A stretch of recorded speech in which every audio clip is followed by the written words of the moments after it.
going back to your issue with maybe including law enforcement as part of the solution. You know, Pete, just think about it. The arm used to enforce Jim Crow laws and a lot of discrimination and terrorist activities in the black community, they were committed by the police. They were the enforcement arm that came in and put you back in your place. So to think that our culture is going to be one that now reaches a place where we're able to say, we're going to have you come in and maybe solve the problem. Well, the first thing is, what is the problem? Because, you know, little Johnny or Mary or Sally, they've already gotten shot. What is the problem? It's how we resolve and deal with issues within our community. And then, of course, you have the overlay of the political dynamic to all of that. But the idea that suddenly somebody gets shot and you're going to get a rash of phone calls from the community saying, it was so-and-so, we know where he lived, here's his address. The first part before that happens is you're going to have to rebuild trust between law enforcement and the community, and the way that things were handled after George Floyd reiterated to a lot of people in the black community. I don't know if you really can trust law enforcement to be the solution in your time of crisis. Forget about trusting law enforcement. I'm a project boy. Proud to be a project. Not no more. You're not. Which project you grew up in? North Boulevard Home. It's not even there anymore. It exists in my spirit and my teachings. I'm telling you. Okay. And the rule of thought was way back then. Yeah, we had gunshots on the corner, bad drug dealers and all. But the rule of thought back then, you don't harm little children, and you don't bother senior citizens. But we didn't need the police.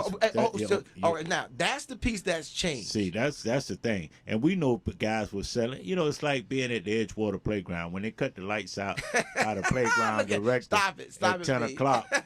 The older guys were coming. They'd tell you, "Look, young guys, you gotta go get home. out of here." Okay, we got it. Yeah. But I'm convinced that because of the fake excitement over what they call getting their stacks and profiteering from illegal drugs and all like that, it has silenced the courage of those people in the neighborhood who have so many ways of getting that information out. And I feel comfortable in saying that in a lot of the cases, Clint, within the families, they just ain't gonna tell. Well, so you got to break in there. I know we got some other subjects, but I urge our folks: if you mad at the Klansmen, if you mad at right wingers, you mad at the Christian coalition that hides white extremists and all like that, build our community up with them first. Then we can deal with them. But nothing is on the table to give an excuse for killing a 4-year-old. Absolutely. Let's take a break real quick. You listen to Intex News Radio, Reality Radio. Everybody can be a star. We're going to take a quick break. We'll be right back in a few moments. I think they buried her today. Really?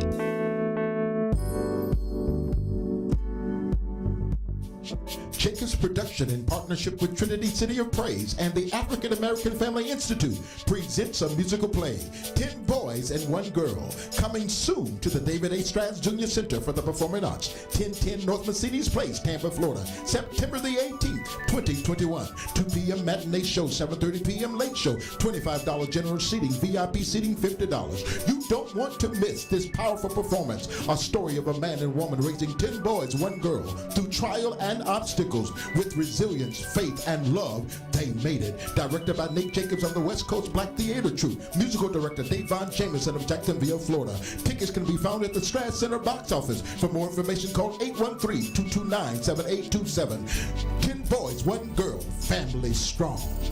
Call Ricky. Ask Ricky. You need medical or a lawyer? I got the man to do the legwork for you. We tried the other ones before, so believe we hunted down 813-248-6300. Everything gon' be okay. Call Ricky, he coming. He taking care of state of Florida. Grab a pen of sundown. 184-361-RICK. That's 184-361-7425. Never word from the point forward, just recline. Just ask Ricky, plus your boy statewide. Just in case you missed it, I'ma tell you one more time. 1-800-361-RICK. Call Ricky. Ask Ricky is a legal medical referral service. The doctors and lawyers in our network are trained in handling auto injury claims and getting you the best medical treatment and recovery. Dial 1-844-361-RICK. That's 1-844-361-7425. Ricky. Ask Ricky.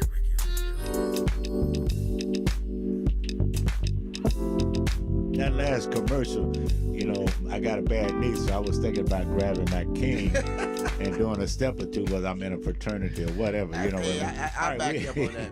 we're here with Clint Parrish, my boy. He's an attorney for a reason, folks. Hey, listen, He's prepared for that. You know what? No, listen. When you talk about me being an attorney, I remember when we were talking about neighborhoods. I grew up in West Tampa. I grew up on Spruce Street, 2321 Spruce Street. They called it the Little House in the Dirt.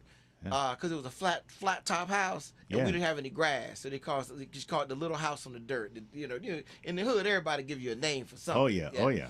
But chaos, would just break out every now and again, and everybody would just kind of look like they were running around the streets with their hair on fire, with nobody doing anything, figuring out what the solution was. And Perry Mason used to come on TV, and Perry Mason always seemed to have the answers. So I said, you know what I'm going to do when I grow up? I'm going to be like Perry. I want to be a lawyer. I want to be a lawyer. So when there's chaos and there's problems, hey, at least I can start trying to find answers. And this one you talk about, we were talking at the break, and for those who just tuned in, we're talking about some of this, the gunshot, the shooting victims, and just that are rampant everywhere. And a lot of folks think that they think it's isolated in Chicago, or it's just Baltimore. Everywhere. It's every city you go to. They're shooting Miami, here, Tampa, and they're involving more and more. The victims seem to get younger and younger, and I wonder about are people being placed in dangerous situations, or is the danger coming to them? What otherwise used to be a safe activity or environment. Now I'll say this: back in my day, I didn't get out much at night. In the neighborhood, I knew street lights come on. First of all, Mama said be in the house when the street lights came on, and after that, you just understood that bad things could happen. But it should be a place in our city. We should have enough law enforcement and protection that when something of that nature happens, at least it can be properly investigated and resolved. Nationwide, Pete, the least solved crime in America is black on black crime. It seems to be that, for whatever reason, that crime they can't solve. Well, from a Republican conservative point of view. Since when? Listen. Since when, Pete? All right. On this issue, if you know what's going on in your neighborhood, you take the lead in solving it. So by the time the police get involved, there are very few loopholes. I went by the neighborhood where this young lady was shot at this week. And if you go by certain times, it's business as usual. In those immediate neighborhoods across Hillsborough, kids trying to catch the bus, and you got jits out there trying to sell dope at the same time the kids catching the bus. Now, a lot of black people wouldn't pick up on that because we're afraid to even go in our own neighborhoods and neighborhoods adjacent to us to drive by and see what's really happening. And I think it's an educational process that we have to step up on, because our kids may hang with some of the kids there with friendships without the dope dealing or whatever.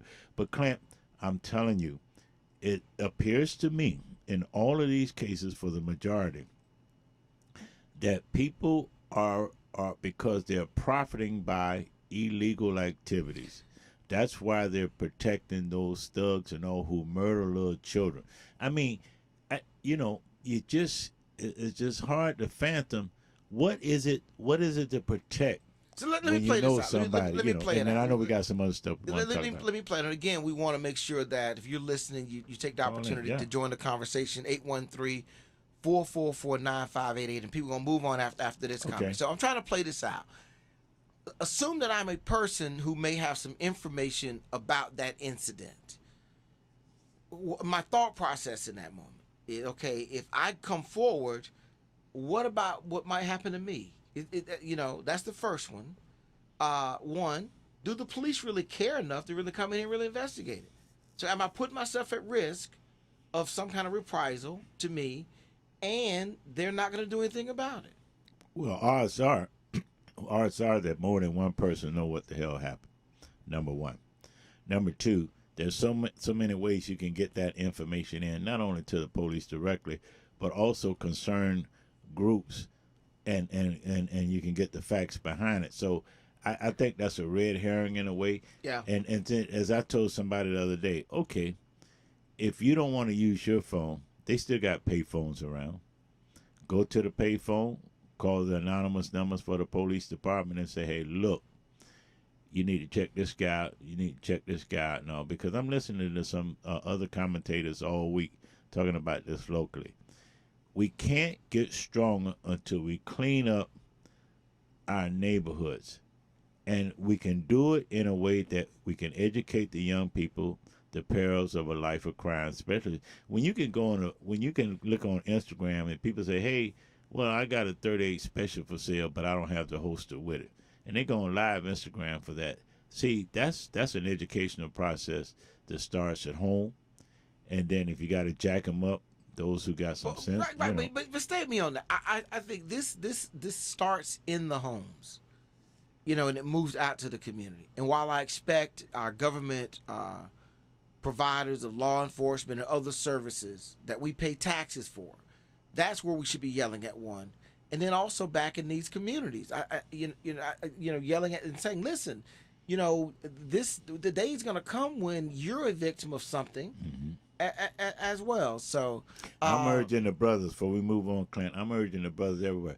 Look, grandfathers, goddaddies, big brother, even a brother returning from prison know what it's like, When you walk the little ones to the bus stop and you see one of them hard heads out there dealing dope, you tell them, hey, get thee from behind me or in front of me, or brother, next time I come out here, we're going to deal with it. That's one. We got to deal with it. Like I say also, on the consumer side of the dope issue, it's become such a casual function in our communities and other communities. You heard Grady Judd on the news about the shooting over there. Yeah. The teenagers decided to set up a drug deal, and then they tried to rob the drug deal. He shot everybody. Yeah. So it's something that I think also on the consumer side. So I appreciate you bringing that up. And we want to hear some more comments, Clint. I'm gonna be looking at it on Facebook and all. Yeah. And tell us, go to In Touch News, go to the website, Instagram, whatever. Tell us your thoughts on and be honest with a solution. My thing is, if I live in that neighborhood and I know something going on, the hell with the police. I'm gonna get as much information as I can out first, and then the police comes in and do what they have to do. The defendant still have his rights, But I just what's gonna be next? 18-month-old baby riding in the baby carriage, But these people who know what's going on that may be closer to the incident, what the hell is their excuse? Yeah. For protecting, but you know what I'm saying? How much money or whatever is involved, unless they so deep in themselves that it's the survival of the fittest. Now I know you got some other topics. And listen, we're gonna have we need a staff meeting with our engineer, because every time we get going good, he's waving the white flag saying we're almost out of time. So that's one thing I want to address with management is we keep running out of time. But real quick, Pete, I want to shift over to what has got the world captured right now, and that is this thing in Afghanistan.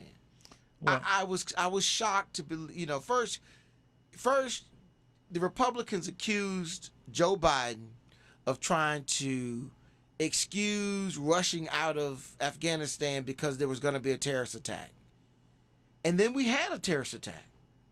13 Marines killed. I can't imagine how those families feel, those gold families now, Blue Star to Gold Star families suddenly. What was your thought when you heard that we got somebody actually walked up there and just detonated a couple of bombs? It wouldn't have mattered whether, remember, we've had 2 Republican presidents and 2 Democrats involved, Bush and Trump, Obama and Biden. Even if Trump had been in office, and he set up the withdrawal piece. Then we found out that it wasn't a really They were Mike Pompeo, the previous Secretary of State, was Pompeo was doing some stuff. I'm not surprised it happened. I think it's going to happen again. What I am surprised about, and you see it within the Republican Party, but it's also within the Democratic Party too, the division on these Afghanistans coming to America. Look, I'm not naive enough not to think that everybody that's coming to America from Afghanistan loves us. That's not going to happen. I think we're going to have sleeper cells like we have now, not only with right-wing extremists, but we also have sleeper cells within the Muslim community, and you have those divisions in there. You look at some of these folks, Afghanistan's also were considered sympathetic to the Taliban movement. So what's to say that they won't try to do some things over here? What I'm concerned about is that, number one, we should have been out. We never should have been in that war. Number two, we're going to continue to have some repercussions. I don't think it's going to make a difference when the next presidential election, because I don't believe Biden is going to run for re-election, number one. I don't believe Trump is going to be in a position to run for re-election as president, and I don't believe DeSantis is going to be in a position to run, nor Mike Pence. So we got to look at it like that. And then the other piece of it is that as Americans, you have to trust but verify everybody. Now, from a black Republican American standpoint, what I don't want to see is everybody fall over to help these Afghanistan immigrants coming in, and then at the same time mistreat Haitians and cut off qualified immigrants from Africa and all. And what you're going to see is what you always see is that when we have these other immigrants of color come in, because that's what Afghanistan people are, people of color, it's an extra hit on the black population that's already here. And I'm saying that regardless of political party, that's what's going to happen. You look at what they're trying to do in Tampa, all of a sudden, hey, we got to find housing for them and all like that. How about the doggone housing that we need now for the people who live here now? And that's why it's going to take a concerted effort of the African-American community, Jewish community, conservative white folk, and low-income white people who's sleeping on the street too. Hey, we're all being tricked out by a certain power structure that's making blue-collar America and all suffer. So I empathize a little bit with the Afghanistan, but trust me, I got a feeling that they're gonna ignore the black community when they come and have stores in our community. You watch what I say. They won't hire us. They won't contribute to the schools in the neighborhood, and they're gonna suck our money out of our community and give that back. All right, well, listen, Pete, you just threw a whole lot in that salad. I can't even piece it apart because our engineer is going to shut me down in less than 1 minute. So let's do this. We're going to go ahead and take a quick break. Right. When we come back, I'm going to try and respond to that long litany of things, including that little drop that he tried to show he's a Reagan Republican. But lawyers do that. That's why y'all take depositions. You know how that go. All right, let's go to break. Verify. Let's do Junk in the trunk. I love it. We'll be right back.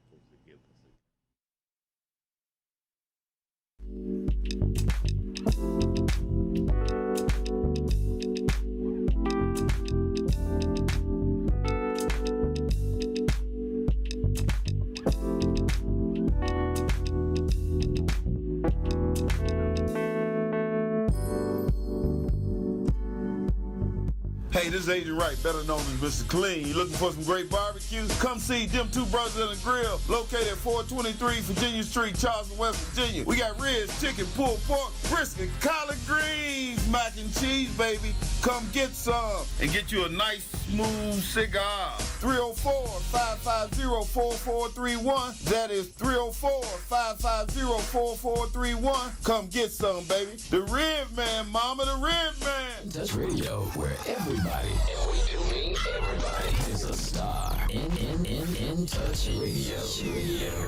Don't miss the first annual Amateur Grillers Cook-Off coming to the Tampa Bay area on Labor Day weekend, September the 5th. Hosted by the Dr. K.C. Patel High School, located at 10721 Rollison Ranch Road, right here in Tampa, from 11 a.m. to 5 p.m. There will be a $500 cash cash prize to the best amateur griller. If you feel that you've got the skills, then you need to bring your grill. It doesn't matter how big or how small. You can drive it up, push it up, pull it up, or even let grandma and grandpa help you set it up. Just bring the entire family out and enjoy some of the finest amateur grill meats. Sample the sauce and find out who has the best sauce. Bring your meat and put it on a plate, and let's see if you have what it takes. For vendors information, text 813-965-4456. All right. We're right back. Look, Clint, I'm looking at this In Touch newspaper that just come out. Folks, you got to see it. That weekend coming up September 17th, Daryl in Tampa has it on the front page. It's the Tampa versus somebody weekend. Now, get a load of this for African-American businesses. This is why you should advertise with In Touch News. Right. Okay? September 17th through the 19th, Florida A&M is going to come to Tampa to play South Florida. That's a victory for FAMU. I'm sure of that. And then the next day, the Bucks are hosting the Atlanta Falcons. Now, you know, Dirty Birds. yeah, the Dirty Birds. So, you know, there are a lot of black folks travel from Atlanta to this game. Correct. And a lot of black folks are coming in from Tallahassee. And I'm looking at all the events. And so when these things come up in regular events, that's why you advertise on In Touch Radio. And that's why, see, if we, the white folks businesses, they're always coming to the table late. Black folks, if you want your business to grow, use black media, use In Touch. I mean, we got every kind of beat for you, beat, bop, beat, you know, whatever the case may be. All right, Well, I just want to bring, I'm glad you brought that up because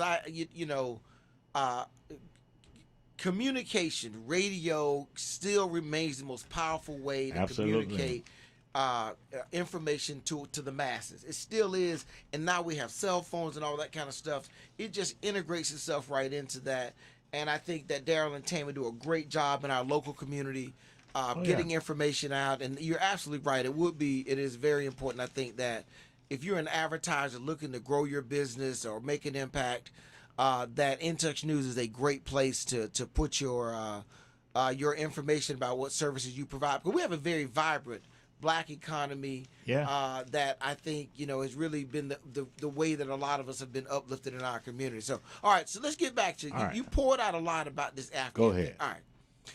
So the first thing is I listen to a lot of international news, Pete, because I'm just suspicious of what people say.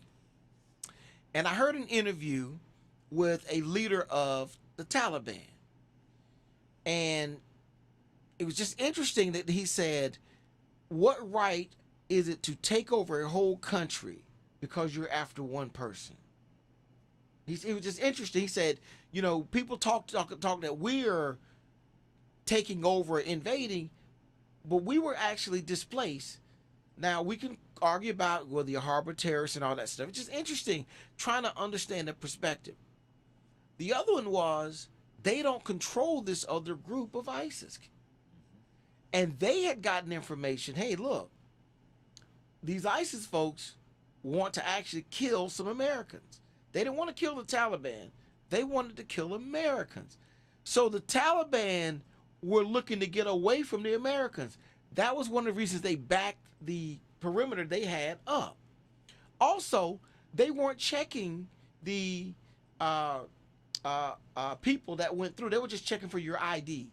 Who are you? Where you're going? That kind of thing. But they weren't checking for bombs and stuff. And the reason I say that is I heard another interview with the leader from ISIS in Kabul. He met with one of the reporters. And he said, we tested this out first. Now, that's when I think Joe Biden put out the message in the Americans that, look, if you're American, stay away from the gates. Do not come near the gates because they had that information. But we knew they were going to do something. Now, that area, just like a lot of other countries of that ilk, has been a cesspool of conflict for decades and decades and decades. It's almost like they've entered a dark ages of governance and development in some of those areas. for the last 40, 50 years, that they've actually slid backwards in how they function and operate and things of that nature. Now, you brought up a key issue, and I'm a little more fluid on this about what do we do with immigrants that come in. Pete, you remember the Mariel boat lift, 1980. I think it was 1980. Oh, yeah. Had a lot of Cubans come into Hillsborough County. I was in school at the time, and I remember a lot of kids coming in, and they just said, look, they're here now. Make it work. And we ultimately absorbed them into our community in various ways, shapes, fashions, whatnot. But it absolutely hit the African-American community, having those people come in to compete with, our economy. But not only that, but what people don't realize during the Marietta boat lift, initially there were a lot of people of black Cubans coming in. Yes. Okay, then that changed that up, and then when they got here, it was a division. People have to understand that there is racism within the Cuban population.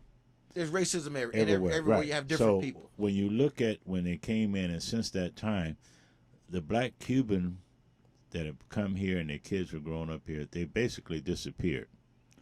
The white Cubans that have and they were born over here and all, where are they mostly at? Within the Republican Party, and pretty conservative or even extreme, and they don't believe in basic civil rights either. What they say is that, hey, we don't believe in socialism the whole bit, but we don't, so it's the whole idea, though, Pete, of civil rights is a very Western concept. I mean, it's a very Western. In China and Asia and Africa and large parts of the world that have been developed for hundreds and hundreds of years, you don't hear words like civil rights. Now, people try to change it over to human rights, but this whole idea, like the Taliban, when they came in and said, listen, it's going to be a democracy over here. That's not how this is going to operate. Mm-hmm. And the world has operated for hundreds and hundreds of years on different political platforms. But I know that one thing, though, has to happen. These people have come to America. We have to give them the resources to have a chance at prospering. I would be it'd be very bad of us have brought these folks here and they're relegated to a survival status, of just, they're different than immigrants that may have come from some of these other countries, because we created this situation in their country by our actions. We created it, by what we did. So they're a little different than the regular immigrants we normally get here that choose to come over, Pete. Well, I tell you what, if I'm a black businessman that's been struggling and everything like that, I'm going to be watching for how quickly the red tape is cut to set up the Afghanistans in business and what have you, versus how hard it is for us to get right different things. That's what you got to look at. No that's doubt. What happened in Minnesota. Yeah. If you go back and look at the state of Minnesota, they have a strong Muslim population that there. was immigrated, and brought Detroit, there's immigrants right. that they brought, and that's where they were settled. And then you have a blend in Detroit and also Minnesota, because you got a black version of Islamic Muslim plus the natural version, I may say, coming over. Okay, so Keith Ellison is a good person that has merged those on a positive note. So I'm looking at it from a conservative black businessman that I have to go through redlining and everything else for housing the whole bit. I'm going to see how quick and how much red tape they remove for these folks. And I urge our listening audience to do that, because if it goes like I think it's going to go, it's going to push the influence of African Americans further down. Well, let me map out how they do. First of all, they cannot settle so many of these people into a community that it shifts political power. If you put too many, what happened up in Minnesota was that group that they settled began to have what you Republicans refer to as chain migration. Well, I'm here, let's get grandmama, let's get my cousins, let's get everybody. And as any group moves into a community, let's just say it like it is, other groups move out. That's all it takes. One group move in, other groups, people that are not similar to those folks, they recruit people to move in. I know in our neighborhood, whenever a house comes up for sale, I always tell anybody I know, hey, listen, got a house for sale in our neighborhood. You ought to think about moving out here. You ought to move over here or join us over here. So that's a component of it. But you're right, we need to police that, because African Americans have always gotten the short end of the stick when it comes to government resources to prosper. That's another dynamic. Or we just don't historically get access on an equal footing. But let me ask you this though, Pete: which party politically benefits from these folks coming over? Democrats or Republicans? Well, neither. I think the Democratic Party is falsely going to believe falsely rather, that Afghanistan is going to come to them. That's not going to happen because the generation that's coming over here, excluding the little children, their mindset is really of a conservative nature. That's why they have Sharia law. If you look at those kind of things, they're just as extreme conservatism as we are here. As far as that goes, Sharia law and women, second-class citizens. Now, from the Republican standpoint, you're seeing it all over the country. There's a strong division as to accepting or not accepting these Afghanistan people. Number one, because of the cost of us involved in it, and then we got nowhere on it. Kind of reminds you of Vietnam. And number two, a lot of Republicans, we don't trust that they're going to really appreciate coming over to America for American values first, quote, versus their own and what they try to implementate. And you just talked about that as they move in, other people move out. So it's a division there.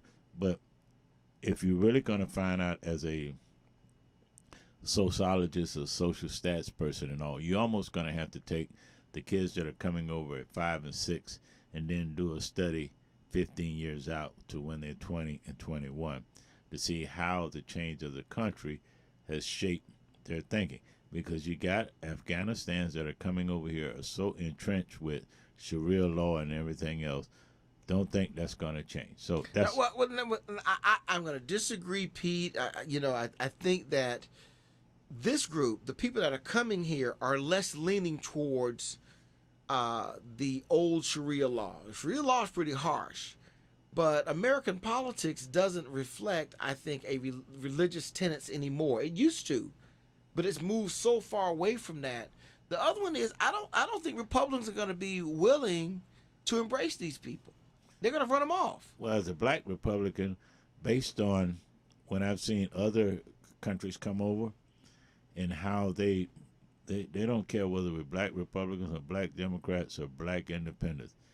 They look down on us and see us. Now, I'm serious. They look black down folks. on black Americans. Black Americans. Now, they may respect a black person that immigrated from Africa, or a black person that immigrated from Haiti, or a black person that, let's say, immigrated from European countries. They may respect them better than a plain old African American born and raised in the country. Particularly in if you don't believe it, just look at the way it's set up in the Tampa Bay area. Look at who they hire, how they talk to you in the stores, and then look at what do they give back to the community. And when you look at all of them, it's basically nothing. So it's just junk in the trunk, like my man got with that shirt on, that junk in the trunk that we need to stop at the nearest incinerator. And, that's my thoughts on that. Pete, I think we get this one right. We have 10 seconds now before we go to break. So listen, everybody, Stay tuned. We're going to go take a break real quick. Pete, I want to catch you up on DeSantis. And listen, what is Biden going to do? Let's talk about that when we come back. Let's talk about that. This is short.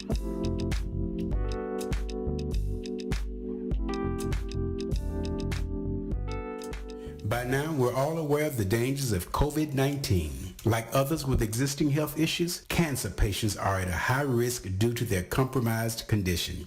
If you are newly diagnosed with cancer, your care likely can't wait. Moffitt Cancer Center is the best place for your cancer concerns and to provide guidance to help you plan your next steps. We're here for you. Call 1-888-456-2839 or go to moffitt.org/here for you.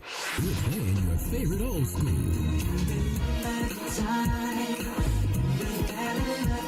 Today's R&B.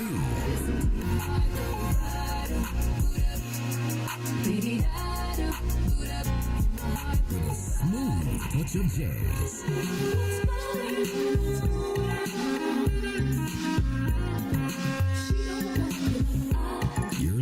to In Touch Radio. Hi, this is Pastor John T. Warner, Foundation Fellowship Christian Church. We are super excited. The date has finally arrived this Sunday at 10 a.m. at the Holiday Inn Express off of Bruce B. Downs for our inaugural worship service. A couple of things you might want to know: that we will adhere to all COVID-19 guidelines and masks are required. But we're super excited that you will be joining us. Tell a friend, bring a friend, but most of all, meet us there at 10 a.m. at the Holiday Inn Express off of Bruce B. Downs for Foundation Fellowship Christian Church inaugural worship service. God bless you and look forward to seeing you there. The Sole Purpose. I know you're gonna dig this. With Keith Harris and attorney Monica Harris is every Saturday morning at 11 a.m. What's your purpose? In Touch Radio.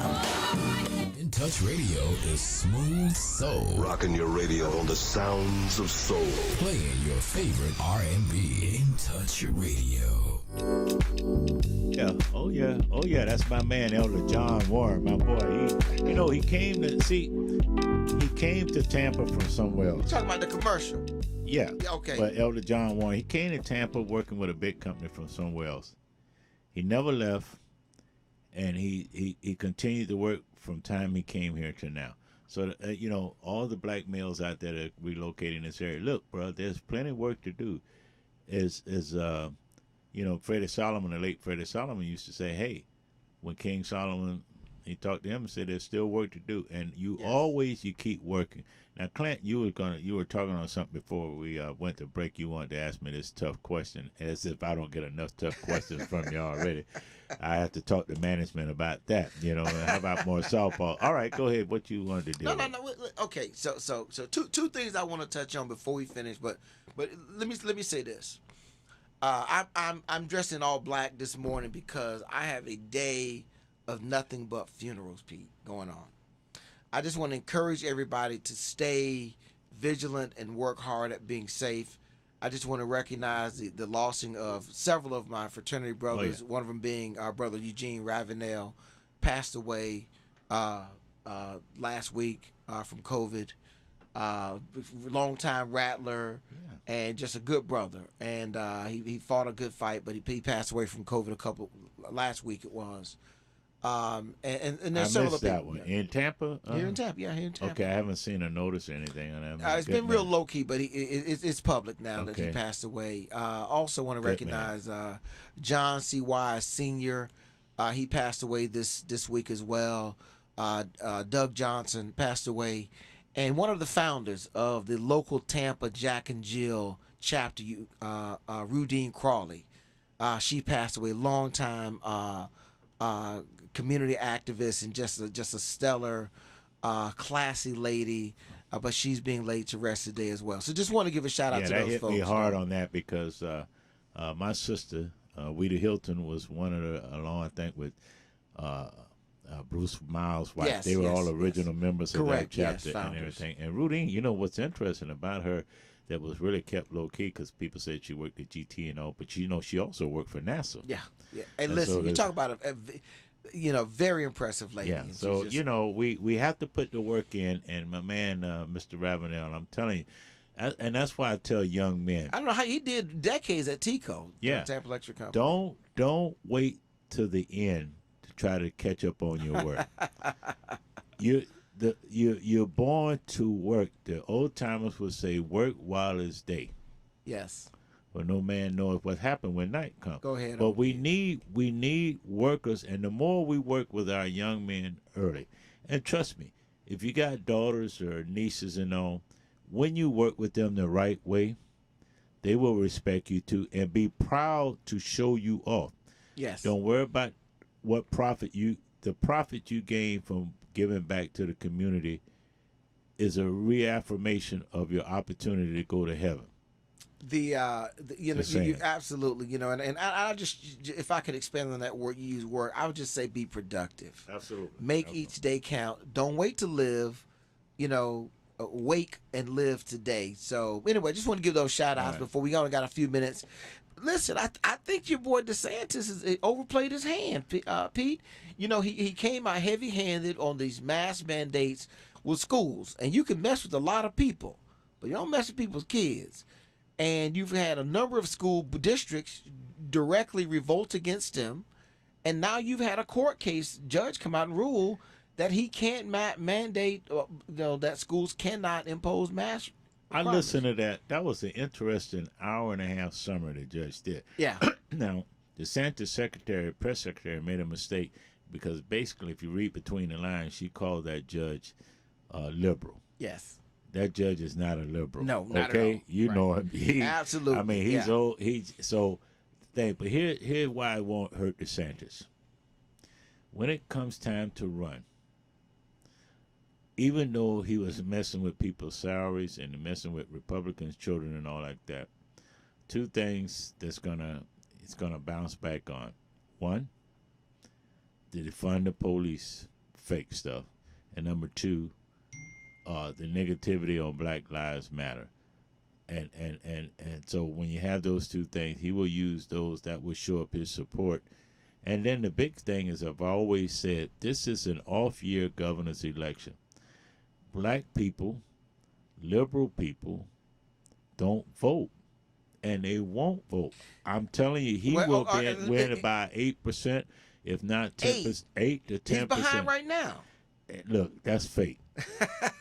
That's fake. Listen, you Republicans are going to have a different strategy than calling everything fake. Well, it's not. We know historically points out that off-year elections. Yeah, historically. Okay, but I think so I look to see what is the unifying factor among the electorate that motivates them to vote or not vote. Well, what is it? For Republicans, is clear as day. If you want to protect your status as this country goes from a majority to a majority, you better vote for me. All right, stay for a minute, though. Okay. Listen to this, though. When the last time you saw a Black Lives Matter rally? See, I think by the time we get to that election, Pete, it's going to go the way of the Tea Party. It's going to be an afterthought. It has in Florida. Not in Florida. I think so. It'll be so. It'll be the same people. They're going to call it something else. Because the Tea Party is just, the Trumpers are Tea Party people. They're the same people. That's not a different group that landed from Mars. They're the same people. Well, and so I don't think you're going to have black, because of what you just indicated, in a very broad sense. You may have that in very, very liberal districts play itself out, but in your conservative or swing areas, not. But let me say this. Here's the thing that's going to connect every voter. How COVID has, in fact, impacted their lives.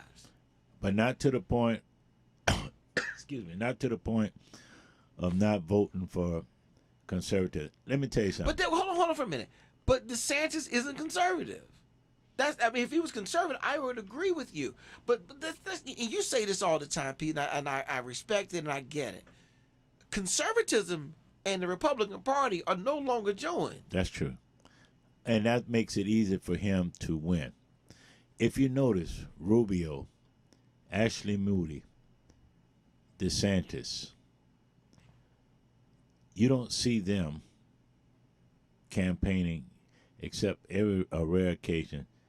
Ashley Moody, maybe with the Urban League Crime Prevention Conference or some other thing. But you don't see them campaigning in black communities. She might could beat him, Ashley Moody. Well, they're both Republicans. In name, no, she can't beat hold him. on. In name, I think she can. No, but I'm looking at it from remember we used to take political science. I'm looking at it from that standpoint. All three of them don't need to campaign in the black community to win. That's number one. And number two, they have proven it since the last election. You can count predominantly things. Just look at the photo ops. So I'm thinking, if I'm one of those three, why waste? Look, I got it made without the black vote, and I'm gonna keep having it made without Florida. Not like Georgia now, but in Florida. We're fragmented in Florida. Go ahead, you close it out with that. I'm just gonna say this and keep it simple, Pete.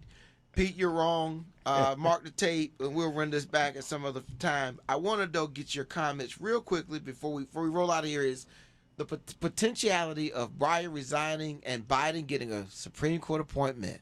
Because he said he may not serve another term after this term is up. What are your thoughts about that? He's gonna go. I think Breyer is just like Ginsburg and a lot of them. No, he's 83. Yeah, but you got to remember, once you're in power, why should you give it up? Talk to George Washington. He was the one that did it the first time, and the King of France said, "I didn't know you could do that." And even if Breyer resigns next year, the only choice we know we got is the opportunity for a black woman. And I think it's going to be the black lady that just got appointed to the D.C. Court of Appeals, because Biden has pledged a black female. But the question is, if the Senate flips. This will be before the fall. It'll be before the election. You know, those guys are in power for a reason. They want to stay in power. Nobody can move them out of power. And whether it's Breyer or Clarence Thomas, who's really been a thorn in the side to minority rights in the black community a whole bit, they're going to stay until they die, or they're going to stay until they get to the point that they may have a couple of years left and they can make some money on the outside if they retire. Well, I'm encouraged by the idea. I'm going to be keeping my eye on this, Pete, because I think that the tilt of the Supreme Court, if it gets any further, it's going to be horrific, and we can't risk what might happen in the midterm. So he would leave before the midterms, and there will be a confirmation we'll see. of a new justice. But remember, listening audience, I'm going to keep banging this drum. Midterms mean nothing to adversely affect the communities when it's come time to vote. They just sit it out to the next president. Pete, you were just throwing balls all over the place. You're wrong again, Pete. I have got confidence that in the midterm, the election, this is going to be a surprise, because in this election, you have a unifying factor. COVID is going to drive everybody to the polls. I get you a junk in the trunk shirt. Give me one then. I get you a junk in the trunk shirt because it's junk. And next week, listening audience, we'll be right back here. I can't get over this newspaper. The only thing, when you talk to management, ask them what happened to our updated pictures. And so we want to send you out. Be careful. School is in. Do the right thing. Respect your neighbor. Don't abuse any kind of way the elderly, because you want to get there to yourself. And let's find this killer, and let's prevent other thugs out there who might do the same thing by turning them in, whether it's the police. But in some cases, it's better to turn them into the justice within the neighborhood. Oh, no, Pete, you can't say that. Okay, well, that was comments made by persons on this radio station are not. I want you to say that, but I mean, I'm thinking old-fashioned now. No. Protect our kids. That's all I'm saying. All right, we'll be back next week. See you then. Because we do have handcuffs in the neighborhood. We just hold them. I don't know what you're talking about. That's what I meant by that. No violence, but just handcuff them. Bye-bye, everybody, and stay tuned for whatever's up. Don't forget to listen to my man Dale with that jazz thing. And hey, pretty moon. Hey, pretty moon. All right, everybody. See you next week. Bye-bye. You can't say that, man.